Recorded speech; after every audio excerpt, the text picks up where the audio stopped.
Наш эфир прерывает экстренный брифинг оперативного штаба по лесопожарной обстановке в Якутии. Дмитрий Дмитриевич, здравствуйте. Расскажите, пожалуйста, о текущей ситуации с лесными пожарами в республике.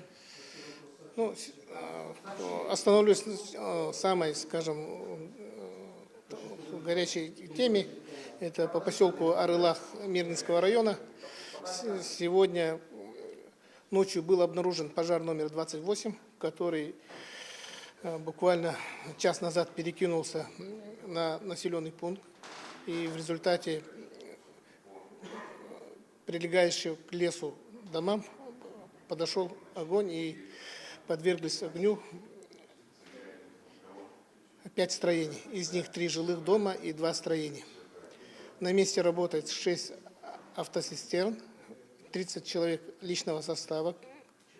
Также к ним на помощь выдвинулся 4 автомашины пожарные и 20 человек личного состава.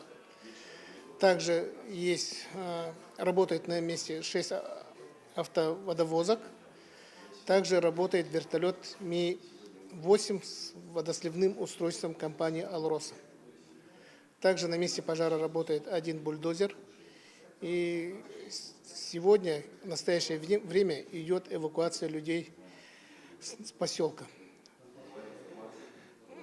В утренней планерке мы подчеркнули необходимость эвакуации при нарастании угрозы пионерского лагеря, который расположен близ поселка, что было сделано администрацией.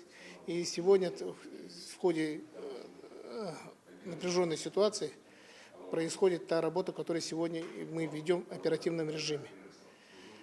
Я надеюсь, что мы поселок удержим и больших потерь не понесем. Спасибо.